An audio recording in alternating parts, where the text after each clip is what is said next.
Welcome to Licensing Committee. Only speak when invited to by the Chair. If you wish to speak, please raise your hand and direct all communication via the Chair. Please ensure that your mics are muted when you're not speaking apart from the Chair. When speaking, please be succinct. If you're referring to a specific page or picture in a report, please refer to the page number. If you are having technical difficulties, please use the chat function in Google Meet to alert the meeting. Please do not use the chat function for putting formal questions to the committee. Thank you.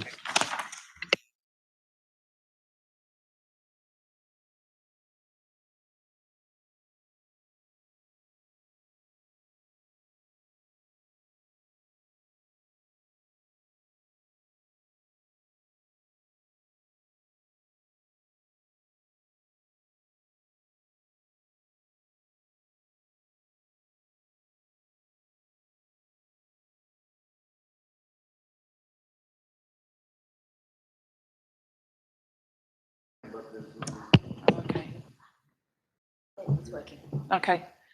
Right, agenda item 1, apologies for absence. Apologies have been received from councillors David, Moema, Odds and Peters. Councillor Smith, Gordon and Root have indicated they will be attending online. Okay, agenda item. Can I just, sorry, I am able to attend this evening. Councillor Moema. And Councillor David will be online as well. I'm online. Oh, now. okay. Sorry, I couldn't see the you weren't on the grid.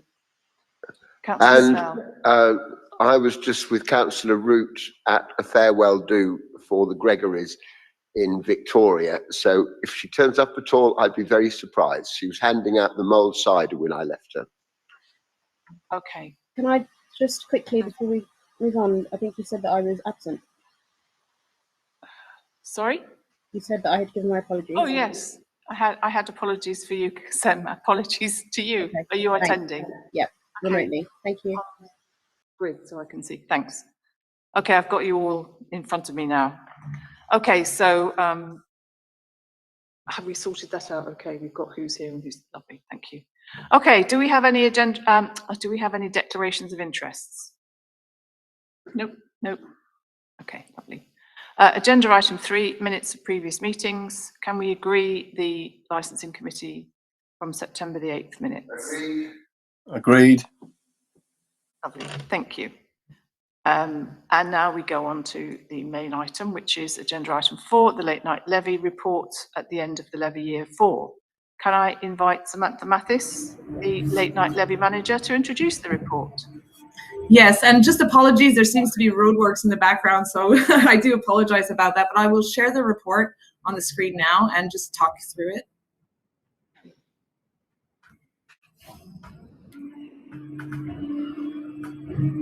Okay, can everyone see the report? Yes? Yeah. Great.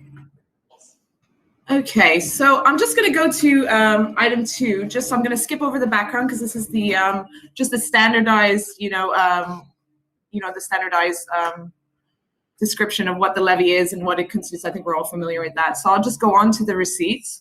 So in year 4, total receipts amounted to 64,000, which is comparing when comparing it to year 3, it's 272K, and then year 2, 414K. And there was a balance carried over from previous years of 260,073. Now, obviously, because of coronavirus, we had delayed sending the reminders for annual fee payments, but we've now resumed that. Instead of collecting 2 years at once, we have sent out reminders as of now for all the outstanding amounts, and we'll wait until 2022 to send out for the upcoming year to give licensees a chance in January to apply for the accreditation and the reduction on the late night levy fees. But this may mean, however, that the licensees may receive 2 letters in a 1-year period, just to catch up on what was owed. And then if we look at the expenditure, there was a balance carried over from years 1, 2, and 3 of 260K, and that is seen as through the pandemic, basically. Year 4 receipts totaled to 64K.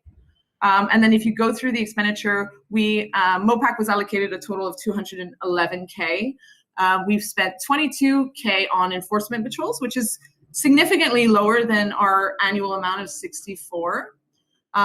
Administration and operational costs and the manager salary, CCTV amounted to 4,580. The Hackney Nights print and design costs amounted to about 5K. We had the venue training sessions that we did once the economy reopened, and the Drinkaware training license of 1 year, which was 5K. So the total expenditure came to 326K. And we are showing a little bit of a deficit here, but since this report has been drafted, we've actually recovered all of it. If not, we're definitely ahead for next year. In year 4, policing started to resume in April. So with the reopening of outdoor hospitality, the majority of the police spend was to cover the full reopening period from July. So there's been an increase in violent offenses since the economy reopened. We've seen within the NT footprint an increase in assaults against police officers and our enforcement officers as well. So it's been a bit of a challenging environment, to be frank. There's also been recent challenges with resourcing for the policing plan over the autumn period due to the large numbers of officers being deployed to COP26 in Scotland and the ongoing protests with Insulate Britain and Extinction Rebellion. But since the police activities have resumed, we saw 419 stop and searches, 111 arrests, 25 community resolutions, 122 ASB warnings, Section 35 dispersals as well. We saw quite a large number of those, knock seizures, and license visits. And with the enforcement patrols, we funded the enforcement activity from April onwards as well. We did pause the activity during the periods of lockdown. With Hackney Nights, so we created a program of training option as well as design assets to be uploaded to the portal. We have been focusing heavily on topics such as women's safety and hate crime. So a lot of focus on women in the nighttime economy, and we did relaunch our Reframe the Night campaign, which we did a social ads for, and that was to promote safety at night. The portal has served as a delivery system for crucial information, but it also lists all the training events available to licensees. So quite a lot going on. And these are just some examples of the campaigns. I think we have shown this previously, but this one is a new one here for the hate crime. So just kind of focusing on that whole theme of Hackney is no place for hate, basically. So a lot of the online training sessions during year 4, we had to adapt because licensees weren't able to perhaps attend in person. So we had to do a lot of online options. And Good Night Out delivered 2 online sessions to nightlife staff about understanding and responding to sexual harassment and assault. We've also created a toolkit guide, which is available on the portal. And we will also planning on distributing physical copies of this booklet as well to every late night premises in Hackney. It's essentially a guide on, what to do, how nightlife staff can intervene when they see something happening to someone, how can they make sure that they protect themselves when they're being a bystander in that kind of scenario. So it's really like what to say, how to act to kind of make them more comfortable about intervening in a sexual harassment incident. We also continue to supply CCTV radios to licensees. We've had about 20 new signups since the reopening of the economy. So it's proven quite popular actually in the last 6 months. The Hackney Nights portal, we're continuing to provide licensees with better access to training, etc. And a lot of other activities as well, just in campaign in regards to safety for women, etc. In year 5, I'll just present the forecast now. So receipts, like I said earlier, are expected to return to normal by the start of 2022. They're already they're well above where we were last year at this exact time. And we anticipate most venues will have paid last year's fees by then. So I'll just go through the forecasted receipts. So we expect that we'll receive about 450K because there's a backlog of what they have owed because we delayed sending the reminders for so long.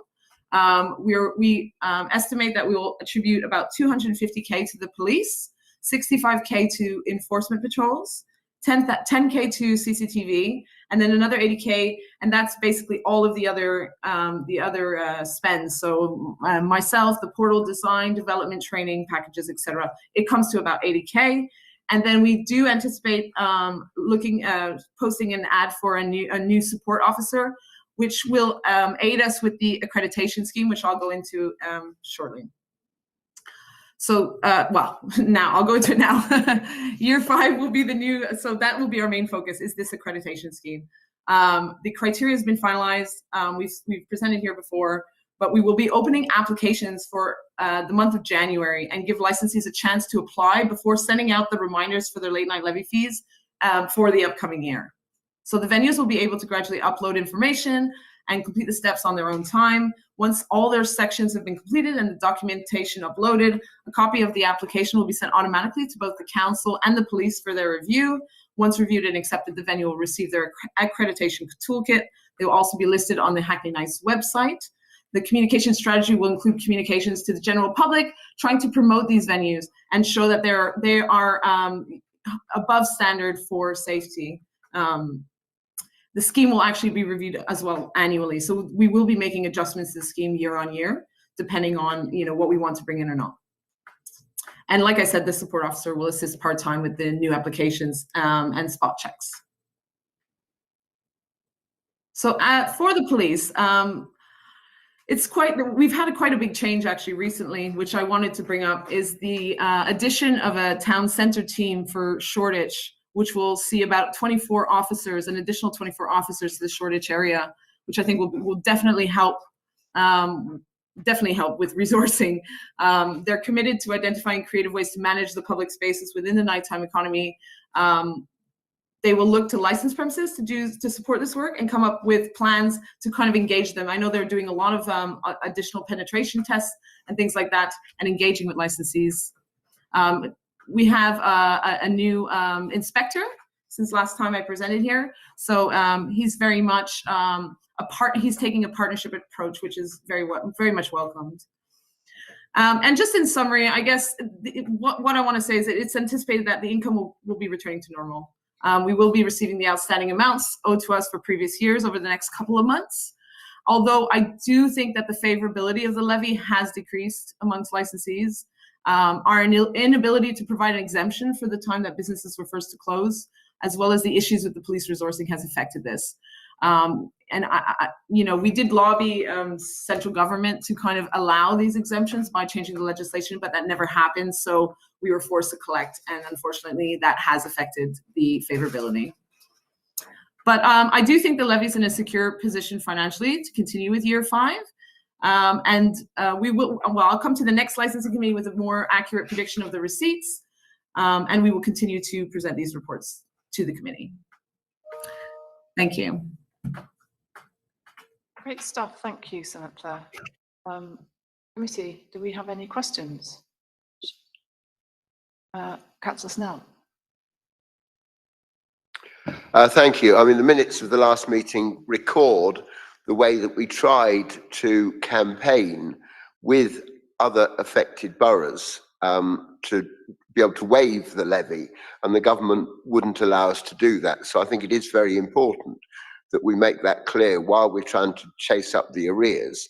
We've done everything we could to help the local licensed businesses, and we're really sorry that this has been forced on us.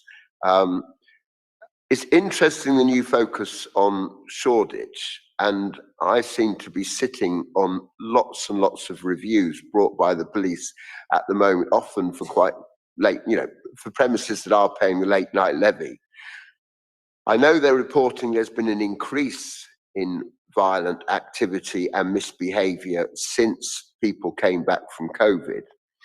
But I think what's worrying me is, in the suite of training that you provide, certainly some of the evidence that's coming to us shows a basic lack of understanding of your duties as a licensee, both to ensure weapons don't get on the premises, to ensure that if there is a crime, it's reported to the police. Some very basic things that surely every licensee in Hackney should know. And I just wondered whether, as part of the suite of training you're providing, you are just doing a sort of back to basics. If your license says this, you must observe it. And in particular, what's being raised now is the concern about misbehaviour outside of some of the large venues, particularly late at night. And I wonder if we could do anything. When we first set up the levy, we heard, I think, from Islington that they were trying to track down the places that were causing most trouble. And I wondered if, with the development of our response in Shoreditch, whether we could be doing more to actually track where street ASB is related to one particular venue. So there's two key questions. I hope they're clear. Sure. Yeah, so just for the first question, in regards to the training packages, we actually do offer kind of, I guess you could call it a refresher licensing course for those who are unfamiliar, also aimed at new staff or new people who are new to the hospitality industry.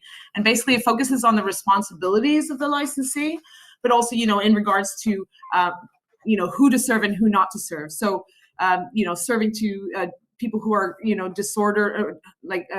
showing disorderly conduct, or minors, all that kind of stuff. It serves as a sort of refresher.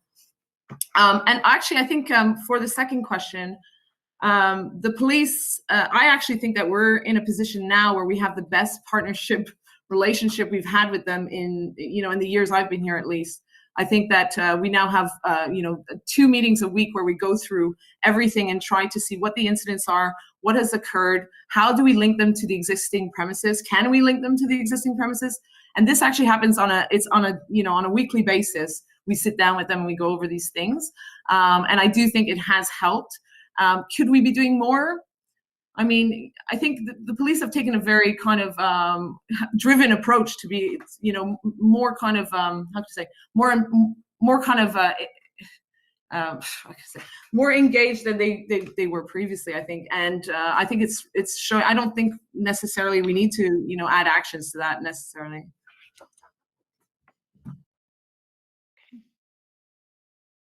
David. Hi, can you hear me? Okay. Thanks for the detailed report.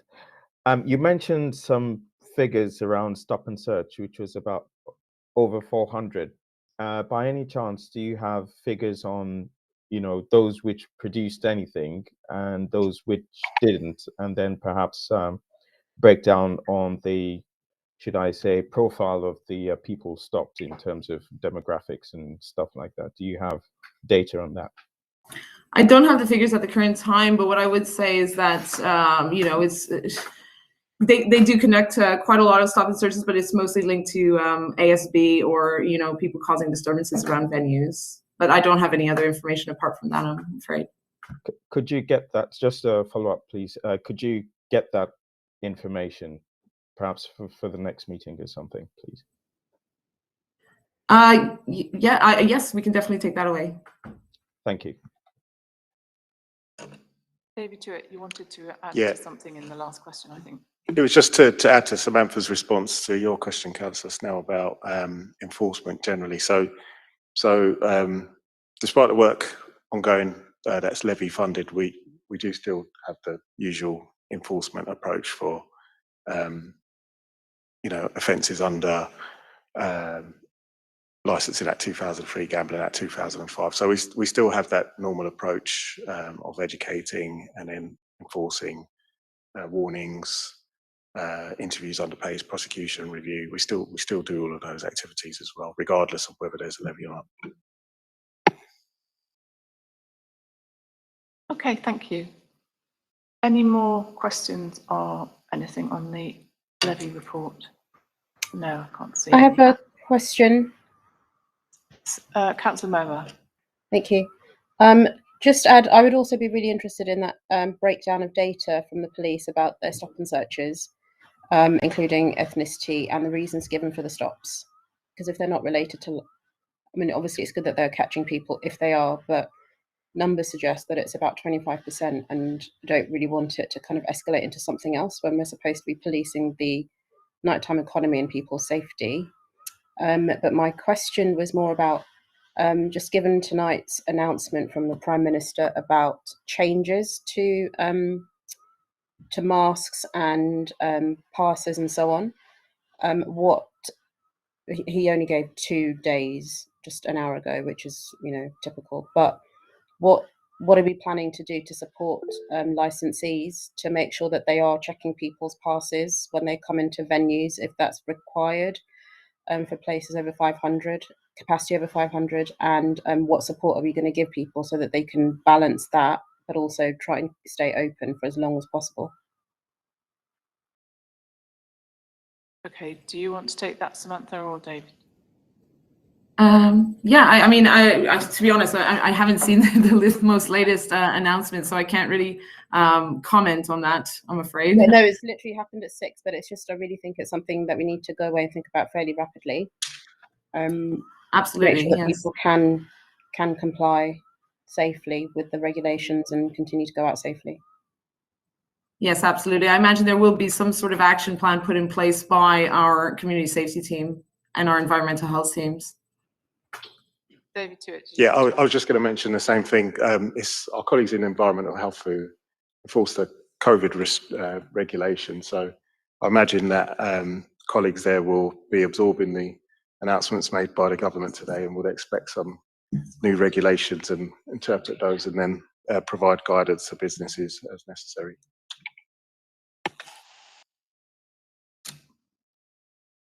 Sorry, I can't.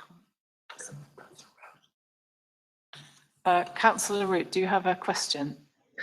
I do have a question, but I have to preface it with an apology because I was late to the meeting, I'm afraid. So if this has already been covered, then please just tell me to shut up and to read the minutes.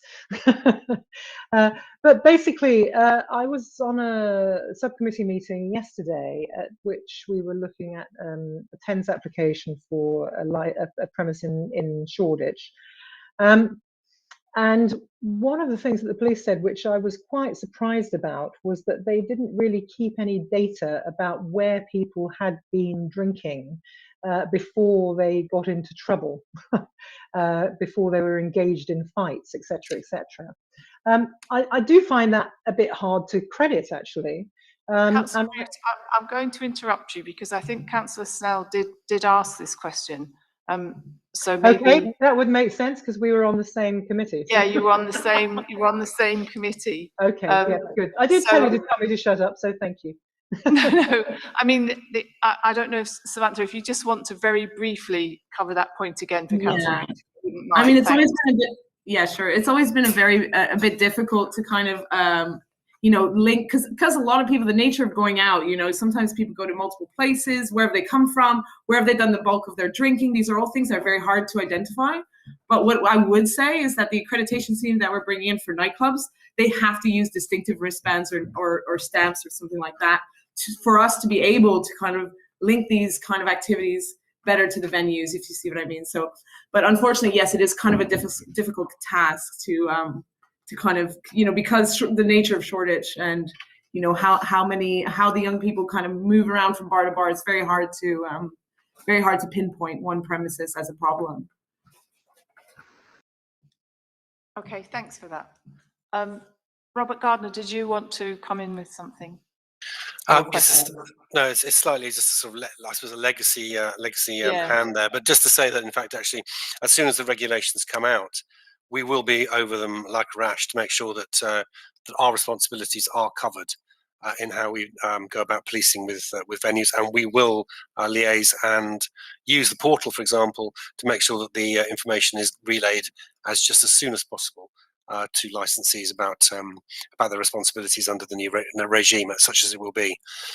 It is too early to say at the moment what it is, because we've just, as it heard, just under an hour ago, or just over an hour ago, what the intentions are, and it probably, if it's over 500, there are a few venues that it will affect, but in the main, it won't affect all our venues.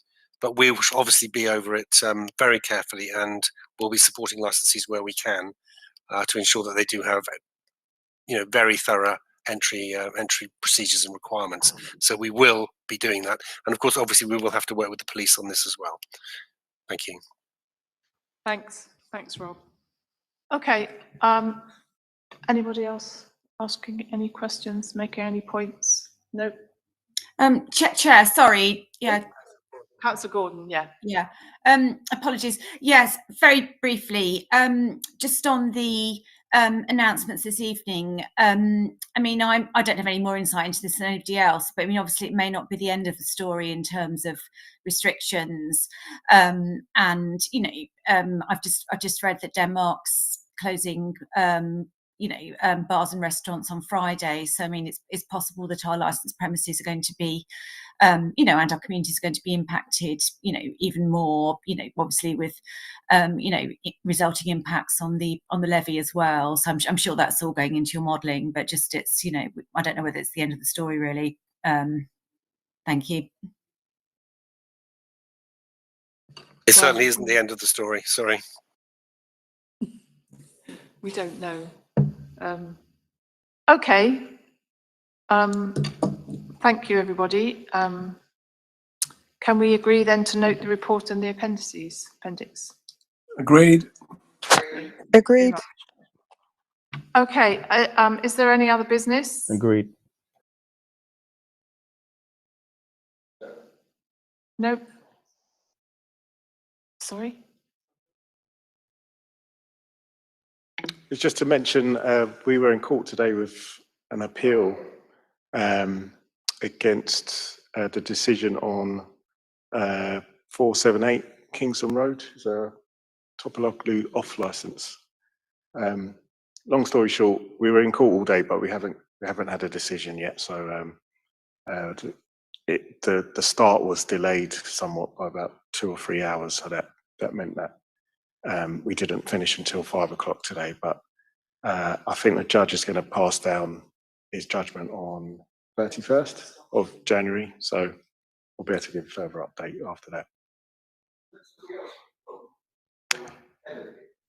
We did it, yeah, the 10's adjourned to the 15th. We didn't get time to hear the 10 either. Okay, Okay. thank you. Okay. Can we note the next meeting of licensing committee will be on the 9th of March, and there being no further business, I am closing the licensing meeting. Thank you, everybody. Bye. Thank you, Chair. Bye. Thank you, Well Chair. done, Chair.